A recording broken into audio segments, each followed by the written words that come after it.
Super Crack Estrella presenta La Dama Blanca del Psiquiátrico de Toen. Nadie sabe de dónde salen estas damas blancas que aparecen por todo el mundo, siempre aparecen en lugares solitarios, como el Psiquiátrico de Toen. En los lugares donde aparecen estas damas blancas hay gran presencia ovni, por lo que no podemos descartar que esté relacionado con el fenómeno ovni. La dama blanca camina por las noches, no sabemos con qué propósito, parece que en ocasiones nos conduce al inframundo, es una especie de guía que te lleva a otras dimensiones. Se ha visto a esta dama blanca junto a seres que parecen fantasmas ya muertos. Cada noche camina la dama blanca, marcando el paso entre nuestro mundo y otros mundos que hay más allá del velo de Isis. La dama blanca del Psiquiátrico de Toen. Dicen que los locos son las personas a veces más lúcidas, porque pueden ver cosas que los simples mortales no podemos ver. Ahí su locura. Llevamos toda la vida al pie de esa escalera, haciendo como que no nos interesaba porque pensábamos que era inaccesible, pero siempre mirándola. Mirando de reojo a los que nos rodean, a todo el mundo, e intentando adivinar quién es el loco, si ellos o nosotros. Llegó un momento en el que sabíamos muy dentro de nosotros que los locos eran ellos. El problema es que desde ese momento, para ellos, éramos nosotros los locos. Nos costó varios años, 5 para ser exactos, aceptar esa locura, desprendernos de todas las cargas que llevábamos encima desde hace tanto tiempo y subir la escalera. ¿Qué escalera es esa? Déjame que te cuente una historia. La parábola de la escalera y los 5 monos. Una vez metieron 5 monos en una sala donde solo había una escalera y unos plátanos encima de ella. Los monos eran alimentados correctamente, pero esa fruta era muy apetitosa para ellos. Cuando algún mono intentaba subir, se encendían unos aspersores de agua fría que mojaban toda la sala y a todos los monos, excepto al que estaba en lo alto de la escalera comiéndose un plátano. Con el tiempo, aprendieron que cada vez que uno intentaba subir, los demás sufrían y se lo recriminaban con chillidos y golpes. Hasta que ninguno volvió a subir. Entonces, sacaron a uno de los monos y lo cambiaron por otro nuevo. El nuevo, obviamente, lo primero que quiso hacer fue subir a por los plátanos. No sabía nada, pero los demás le dejaron claro con golpes y empujones que no se le ocurriera intentarlo. Después, cambiaron a otro mono de los originales por otro nuevo, otro que no conocía qué pasaba ahí. Se repitió la misma historia. Todos le impedían subir la escalera, incluido el primer mono que sustituyeron, que no sabía qué pasaba si subían la escalera. Poco a poco sustituyeron a los 5 monos originales por 5 monos que no sabían qué ocurría si alguno subía a la escalera. Ninguno sabía que se encenderían los aspersores. Y como te estarás imaginando, ninguno subió. Si le pudieras preguntar a esos monos por qué no cogían un plátano, seguramente su respuesta sería: no lo sé, así es como se hacen las cosas aquí. ¿Te suena familiar? Esto ocurre casi cada día. Todos hacemos cosas que no queremos, seguimos normas sociales que no nos parecen lógicas y ponemos muros donde no los hay porque es lo que todo el mundo piensa o porque siempre se ha hecho así. Cuando eso ocurre, siempre decimos que no queda otra, es lo que hay, solo queda conformarse con lo que has conseguido siguiendo unas normas del juego y que no has tenido la suerte de ser rico, más inteligente o haber tenido una idea brillante en el momento preciso. Pero ¿sabes una cosa? Todo eso es mentira. Mentiras que nos han dicho y nos repetimos porque es más fácil creerlas que ir a contracorriente. Al fin y al cabo nos dan una excusa a la que aferrarnos para que aunque no nos gusten ciertas cosas, al menos no sea culpa nuestra. Simplemente, es lo que hay, así se hacen las cosas y es lo que todos hacen. Las consecuencias de subir. Nosotros un día subimos esa escalera. No sabemos si los aspersores de agua fría son cosa del pasado y no funcionan ya, o en realidad nunca estuvieron ahí. Lo que sí es seguro es que los golpes nos los llevamos y aún duelen. Consuela el pensar que si aceptas esos golpes, te puedes llevar la recompensa y nadie sufrirá tu atrevimiento. Recuerda que no hay aspersores. Saliendo un poco del cuento, de la metáfora, atreverse a subir esa escalera es atreverse a hacer algo diferente. No aceptar que las cosas son así, que es lo que hay y tendrás que amoldarte a ello. Crece, estudia todo lo que puedas, consigue el mejor trabajo que te permitan, acepta horarios interminables, un jefe dándote órdenes, sueldos bajos y confórmate con los fines de semana para disfrutar de la vida. El único consuelo que te queda es intentar conseguir lo que la mayoría tiene como vida ideal, el pack básico de familia, hipoteca, coche, 1-2 semanas en la playa al año y el santo grial de la jubilación como objetivo final. Algunos son felices así, pero la mayoría tenemos que conformarnos con el pequeño pedacito de felicidad que nos han dejado alcanzar con esa vida, sabiendo que podría ser algo más. Así que como te decíamos, nosotros un día subimos esa escalera. Fueron 7 años de pura angustia en la universidad que no disfrutamos en ningún momento, para después estar 5 años intentando luchar por un trabajo digno que o no encontrábamos o no nos hacía felices, mientras mirábamos esa escalera como tantos otros hacen, pensando en tener otra vida, pero creyendo que era imposible, que era algo para otros. Y te preguntarás cómo llegamos hasta aquí entonces. ¿Cómo se sube una escalera? No fue algo de un día para otro, no te despiertas una mañana levantando el puño al cielo y gritando que vas a cambiar tu vida.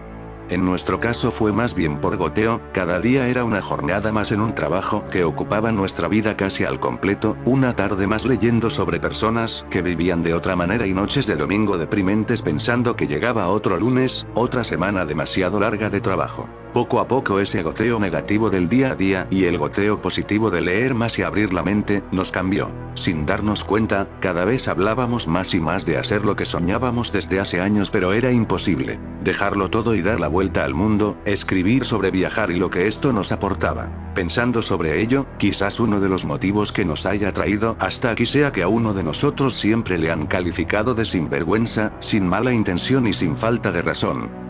Siempre le dio un poco igual todo, digamos que cuando todos tienen ya una mala impresión de ti, no tienes ninguna reputación o imagen que proteger.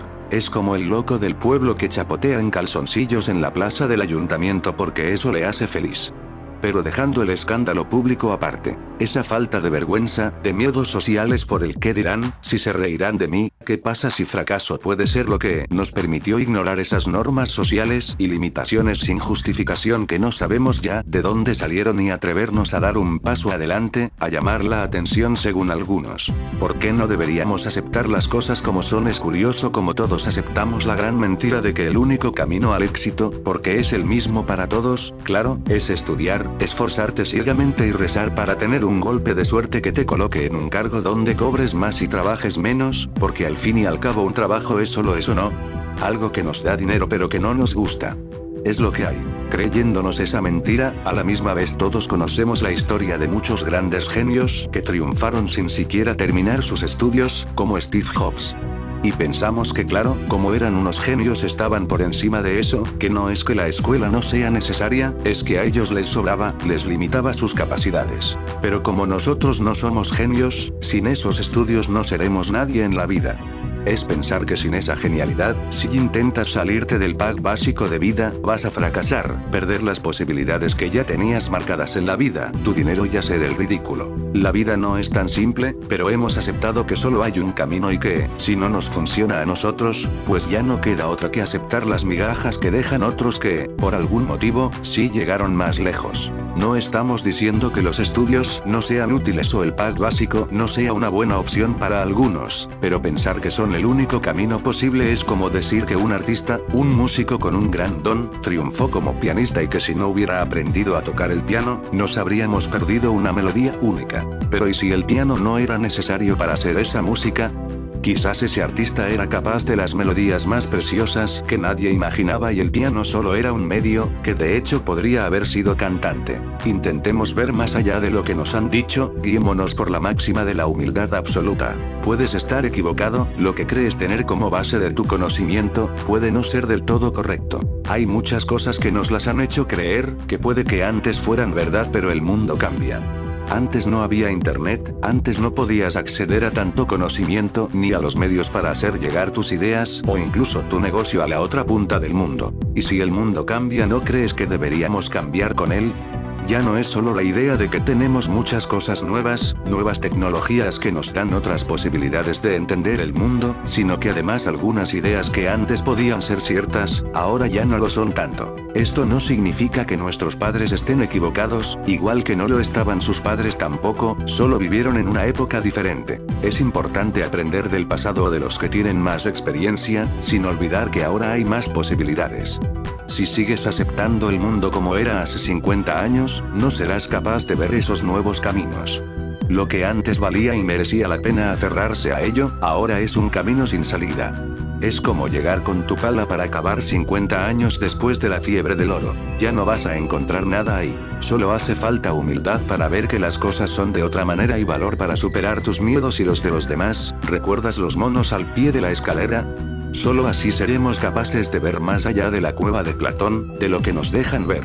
Porque, admitámoslo, todos pensamos igual hasta cierto punto. No entendemos por qué los demás actúan de cierta manera, creemos que se equivocan. O que la sociedad va sin rumbo y van todos como borregos, menos tú. Tú no. Y aún así, creyéndonos distintos, seguimos al rebaño y comemos el mismo césped. Seguimos sus normas. No estarás de acuerdo, pero es lo que hay. Por lo que no queda otra salida que la humildad si no eres feliz así. Mejor pensar que somos todos iguales y que si los demás están equivocados, tú también lo estás, así que deja de comer ese césped. Pero salir de ahí no es fácil, da mucho miedo y salen a relucir nuestras defensas que nos protegen del dolor. Las excusas. Como te has esforzado todo lo que has podido, es lo que hay, la vida no es justa y todos vivimos igual porque no queda otra. Es cierto que la vida no siempre es justa, pero eso no significa que tengamos que conformarnos a la primera de cambio. Ahí entró la falta de vergüenza que nos ayudó a nosotros, esa capacidad para ver salidas donde todos estaban seguros de que había un muro. No es la solución para todo el mundo, no te decimos que te desnudes en la plaza del pueblo. Solo es el camino que seguimos nosotros y nos ha traído hasta aquí. Después de mucho tiempo, nos paramos a pensar y vimos que nadie se atrevía a vivir. Que nosotros mismos vivíamos esperando el viernes para descansar, poder disfrutar el sábado y deprimirnos el domingo porque había que volver a la realidad. Un día, no recordamos cuál sinceramente, subimos la escalera y cogimos los plátanos. Vimos que había otra posibilidad en la vida, que puede funcionar o no, pero que nos da igual, el recorrer el camino ya nos está haciendo felices, que es mucho más de lo que podíamos decir antes. Tan simple como eso. Y lo mejor es que aquí, arriba de la escalera, hay de sobra para todos. 12 historias que narran la existencia de misteriosas mujeres vestidas con prendas blancas y luminosas. Estos espíritus tutelares de los bosques se conocen genéricamente como damas blancas. En general se las describe como bellísimas jóvenes, vestidas con túnicas de gasa blanca que socorren a los viajeros extraviados en la inmensidad de los bosques. Quienes las han visto afirman que tienen largas y sedosas melenas rubias, una figura esbelta y ojos azules que brillan como estrellas, llenando el alma de una paz infinita. En la mitología europea, las damas blancas son genius loci, seres que protegen un sitio en particular como es el caso de los bosques. A pesar de haber cientos de relatos sobre ellas son tutelares difíciles de ver y advertir pues, según la tradición, solo se muestran abiertamente a los nacidos en domingo y son portadores del talismán mágico y a los bebés que son besados por una dama blanca en el momento de su alumbramiento. En general, todas las leyendas coinciden en que sus lugares favoritos para vivir son los bosques, especialmente aquellos donde nieva, ya que así pueden pasar desapercibidas camuflándose en el blanco paisaje. Los bosques, castillos y cuevas ocultas son la mágica morada donde reposan y descansan cuando no tienen ninguna tarea que realizar y están ociosas. Las damas blancas son hadas generosas de gran corazón, están siempre dispuestas a ayudar a los mortales que demuestren ser merecedores de su misericordia, ellas consuelan a los perdidos y ayudan a buscar la salida a quienes se sienten presos dentro de una gran pena. También son solidarias con las mujeres parturientas, sobre todo cuando el parto es particularmente difícil. Los bebés nacidos bajo la protección de una dama blanca tienen la capacidad de poder verlas siempre que lo deseen. Si bien son tutelares de gran corazón, dulces y pacíficas por naturaleza, su bondad es absolutamente comparable con la ira que pueden albergar en sus delicados cuerpos. Cuando alguien las exaspera, molesta u ofende, ellas no dudan en helar su corazón con tan solo una penetrante mirada. Una leyenda alemana relata que un niño pequeño se internó en el bosque para jugar y, distraído, se adentró demasiado, perdiendo el camino de regreso a casa. Cuando se dio cuenta de que estaba perdido y que nadie respondía a sus llantos y ahogados gritos de auxilio, por entre los árboles apareció una bellísima mujer vestida de blanco, con el pelo rubio brillante como un rayo de sol. Se le acercó, dulcemente tomó su mano y lo condujo caminando hasta el final del bosque, donde le mostró el sendero que lo llevaba de nuevo a su hogar. Antes lo besó suavemente en la mejilla y lo dejó partir.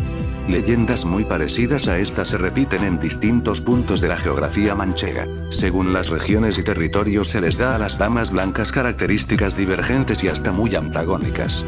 Así en la Europa del Norte se las considera tutelares de buen augurio y existe la certeza de que quien las ve tendrá siempre la fortuna de su lado. Contrariamente a esta tradición, en España la presencia de estas mujeres está ligada en ocasiones al mundo de los fantasmas, por ello es común encontrar damas blancas en leyendas urbanas, como aquella que advierte sobre una misteriosa mujer vestida de blanco haciendo autostop. En Ciudad Real se narran experiencias sobre la joven que se aparece en la carretera de Toledo y que se considera puede estar relacionada con el cercano, hoy desaparecido, Sanatorio de la Atalaya. En general, en nuestro país son personajes femeninos, a la vez ambiguos, que participan de las características de los fantasmas, los duendes y las encantadas. Constantino Cabal se refiere a ellas diciendo, y las hadas son los muertos, y las hadas y los muertos siempre llaman por su nombre a las personas que necesitan. La leyenda céltica confunde todos los rasgos de las hadas y los muertos, lo mismo que la latina unificó las fatas con las parcas en una sola personalidad. En Galicia, existe desde siempre la xa, mezcla de fantasma y hada que en las aldeas son fantasmas que se meten con la gente, estorban en los molinos, roban las heredades y ordeñan las vacas en las cuadras. Es muy probable que el mito viajara por toda España con los desplazamientos de las gentes del norte hacia el centro y el sur de la península ibérica personalizándose, eso sí, en cada comarca y barra o municipio. En Puerto Llano, según nos contó Teodora Fernández, su madre le habló de una dama blanca que se veía la noche de San Juan recorriendo el paseo de San Gregorio. La Dama de los Montes. Nuestra particular y asombrosa dama blanca manchega la encontramos en la Dama de los Montes, extraña mujer que vive en las espesuras de los bosques y los agrestes roquedos, y aparece de forma misteriosa para proteger a los niños extraviados. En otros lugares de la provincia, Osuna, Herencia, Ruidera, donde se tiene noticia de leyendas y fábulas que hablan de esta misteriosa mujer se la conoce también como la Vieja de la Sierra. En Villamanrique se cuenta la aventura de un niño que se perdió en el monte buscando leña y se salvó porque una desconocida señora le resguardó del frío y le protegió de los lobos. El niño no supo dar más datos sobre su misteriosa benefactora y en el pueblo caló la leyenda de la Hermana de la Sierra. Famoso en Ruidera fue el extravío de un niño de 13 años, que lo estuvieron buscando todo el día, dando voces por el monte y al caer la noche dejaron de buscarlo. Al día siguiente ya lo daban por muerto, porque por la noche había nevado algo y después heló mucho. Y no sé si vieron pisas y las siguieron, pero lo cierto es que se lo encontraron al abrigo de unos riscos de la Peña del Babián, pero aquí abajo dando casi vistas a Ruidera. Cuando lo vieron tan campante se quedaron desconcertados y le preguntaron si había pasado mucho frío, a lo que la criaturica les contestó, que había estado muy calentico porque lo había tenido arropado toda la noche una mujer. Pervive en la memoria de los niños salvados como una hermosísima joven, que en ocasiones adoptaba la figura de una anciana de serena belleza. En todos los casos se le atribuye una maternal ternura, de palabras muy dulces y voz suave, que al momento hace desaparecer las angustias. En su tiempo, el acontecimiento de la pérdida y posterior aparición de los niños tuvo mucha resonancia popular en sus respectivos pueblos, imaginándose y planteándose múltiples hipótesis. Hay quien ve en ellos milagrosas manifestaciones marianas. Otros, la gran mayoría, por el contrario, creen que son fantasías infantiles. Los eruditos amantes de la mitología defienden que se trataba de primitivos duendes de los bosques. Estudiosos foráneos afirmaron que eran sombras de ritos iniciáticos en lo más profundo del bosque primitivo. Y los escépticos sostienen que no había nada de sobrenatural en aquellos casos, que tan solo eran mujeres desapartadas voluntariamente de la sociedad y de su tiempo. En los 4 casos recogidos por Carlos Villar Esparza en su libro Con 11 orejas, que no guardan relación alguna de parentesco, espacial ni temporal, son niños de corta edad que enviados por sus padres o bien por decisión propia, se adentran en la espesura del bosque, que siempre se halla en una sierra cercana al pueblo, en búsqueda de leña para su posterior venta y así ayudar a la mísera economía familiar o simplemente para consumo particular. Todos desaparecen sin dejar huella alguna. En pos de la leña, los pequeños recolectores se adentran en la profundidad del bosque y, a la hora de la vuelta, se dan cuenta que se han extraviado y no encuentran, pese a los muchos intentos, el rastro del regreso. Perdidos, desesperados y desorientados, los niños ven llegar las primeras sombras de la noche, y con ella empieza a helar. Los niños lloran, llaman angustiosamente a sus padres y piden auxilio con las pocas fuerzas que les quedan. Aúllan los lobos, andan de loba, pues han orisqueado la carne de los niños y empiezan a acercarse. Los niños buscan refugio junto a una gran roca o al abrigo de un árbol caído, hambrientos y aterrorizados se hacen un ovillo y permanecen inmóviles. Todo es negro y los niños están indefensos en la noche que murmura lúgubres bisbiseos. El hielo nocturno, mortal acariciador, les va cerrando los ojos. Y cuando todo parece perdido para los niños se produce el milagro. Aparece junto a ellos una hermosísima joven o una ande serena belleza que con ternura les coge de las manos y les anima a que la sigan con dulces palabras. Ante la presencia femenina los lobos reculan temerosos y respetuosos. La súbita protección de esta misteriosa mujer llena a los niños de una sensación de cálida placidez, de sentirse defendidos por la protección materna. La vieja de la sierra o la dama de los montes conduce a los niños a una acogedora cueva o a una humilde cabaña donde se sientan junto al fuego y la mujer les da de comer y les cuenta cuentos mágicos hasta que el sueño los vence. En el caso referido a Porsuna, la vieja de los montes da al niño bellotas como único alimento, mientras le cuenta una maravillosa historia que el chiquillo, al encontrarse de nuevo entre los suyos, se niega a revelar. En Solana del Pino la extraviada fue una niña de apenas 3 años. Estuvo desaparecida todo un día con su fría noche otoñal, y a las primeras luces apareció en el camino asegurando que una mujer muy guapa le había dado de comer y la cobijó en su cabaña. En todos los casos, los niños cuentan con naturalidad a sus familias la presencia salvadora de la dulce mujer y cómo han sido protegidos por ella. Los mayores, incrédulos ante el extraño relato, dudan de las palabras de sus hijos. Así cada uno de los sucesos ha quedado en cosas de niños, pues ninguno de los adultos había visto, ni vería jamás, a la reservada y bondadosa dama de los montes. Carlos Villar Esparza cita a uno de aquellos pequeños, conocido como el hermano Perdió, que fue protagonista de una de estas aventuras a principios de 1940 y que fue salvado por esta especie de ángel tutelar.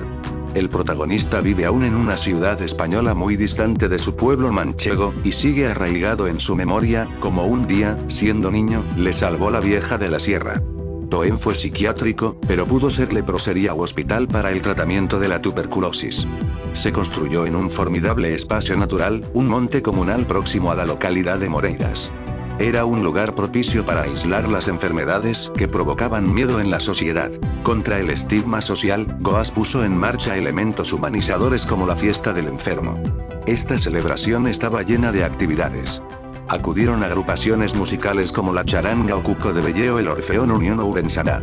Se celebraron partidos de fútbol entre el Club Deportivo Ourense y el Atlético Ourense, incluso representaciones teatrales.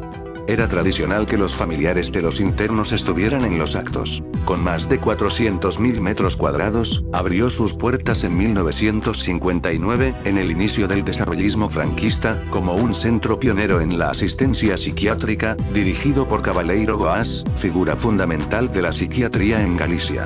Se clausuró a causa del deterioro de sus instalaciones, por otro lado, inadecuadas para la asistencia sanitaria actual. Para la medicina, el cierre de Toen representa una mejora en las condiciones de habitabilidad de los pacientes, aunque el cambio asistencial se produjo hace décadas.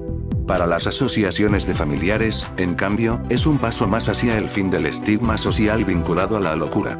Simbólicamente, es el fin de toda una era: pena, desesperación, dolor, angustia, rabia. Un cúmulo de sensaciones muy negativos, muertes muy raras, las paredes lloraban de pena. Los lamentos se entrelazaban con las voces. Allí no descansan en paz, nos sentíamos vigilados, incluso yo misma sufrí un empujón. ¿Por qué tanta rabia hacia mí? Porque sabía lo que pasó allí, duchas con mangueras a presión, enfermos atados y gritando de dolor. Estas son algunas de mis sensaciones, esas que yo siento por suerte o por desgracia, más bien la última, porque ellos me lo comunican así. Es Toen lleno de secretos. Toen fue psiquiátrico, pero pudo ser leprosería o hospital para el tratamiento de la tuberculosis. Se construyó en un formidable espacio natural, un monte comunal próximo a la localidad de Moreiras. Era un lugar propicio para aislar las enfermedades que provocaban miedo en la sociedad. Juan Minguela y el avistamiento en OIA. De acuerdo con la RAE, un ovni es un objeto volador no identificado, al que en ocasiones se considera como una nave espacial de procedencia extraterrestre. Eso fue lo que contempló el peluquero Juan Minguela desde su casa en Santa María de Oia, Vigo, la noche del 27 de marzo de 1974, tal y como recogen diferentes medios locales. El periódico El Pueblo Gallego publicaba en portada el testimonio en primera persona del vigués. Eran las 3 de la madrugada de hoy, miércoles. Lo recuerdo perfectamente porque lo primero que hice al saltar de la cama impulsado por un insoportable calor, fue fijarme en las manecillas fosforescentes de mi reloj.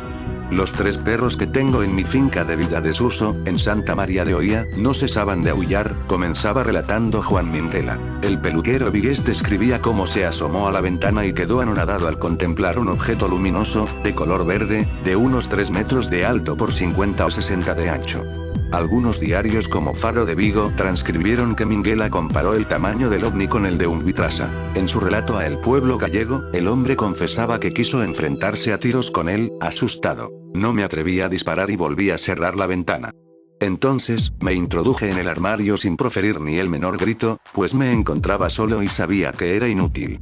Además, aseguró que el objeto había provocado la desaparición de los restos de petróleo que había en una parte rocosa de la playa, provocados por la embarcación Policomander en un accidente allá por 1970. Había un círculo blanco sobre la arena y las rocas, completamente blanco.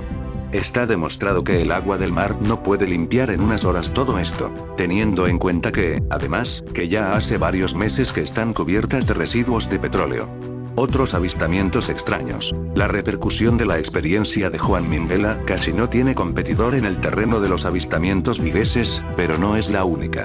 El periodista e investigador especializado en ufología, el estudio de los fenómenos relacionados con los ovnis, JJ Benítez recoge en su página web oficial un archivo fotográfico de objetos volantes no identificados por todo el mundo, donde se encuentra un caso ocurrido en Vigo. Tal y como explica Benítez, miles de personas de la hospitalaria ciudad viguesa pudieron contemplar en la tarde del 7 de mayo de 1970 un objeto de aspecto metálico, plateado, que brillaba intensamente al sol.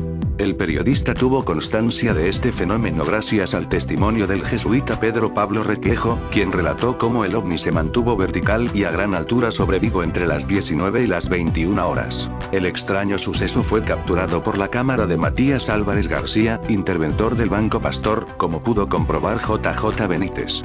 La cinta no se encontraba manipulada y en ella se veía a la supuesta nave nodriza. El avistamiento fue analizado por el refutado investigador coruñés Óscar Rey, quien afirmó que aquel objeto medía 300 metros y se encontraba a unos 40.000 metros de altura. ¿Ovnis en A Coruña? Alerta en la ciudad por unas misteriosas luces en el cielo. Los coruñeses llenaron las redes sociales de mensajes extrañados por la presencia de una serie de luces. ¿Qué son? ¿Cuándo se volverán a ver? ¿Dónde? Anocheció este martes en A Coruña y, de pronto, las redes sociales empezaron a llenarse de mensajes alertando de misteriosas luces en su cielo. La ausencia de nubes dejaba ver puntos de luz perfectamente alineados y la alerta empezaba a cundir. Sin embargo, lo bueno que tienen las redes sociales es que siempre hay alguien que, al otro lado de la línea, sabe qué puede ser ese evento misterioso que tanto nos preocupa. Esta vez fueron cuentas como las de O Tempo de la televisión de Galicia. ¿Qué eran entonces esas luces? Pues el tren de satélites de Starlink de la compañía aeroespacial SpaceX, de Elon Musk. Se trata de una imagen que se puede ver en varias ocasiones al año, ya que los satélites van circulando sobre todo el planeta Tierra. De hecho, hay una página web en la que se puede consultar cuándo poder asistir al En Fin amigo de Supercrack Estrella. Si te gusta mi contenido, dedos arriba y comporta el video para no ser apagado por las élites.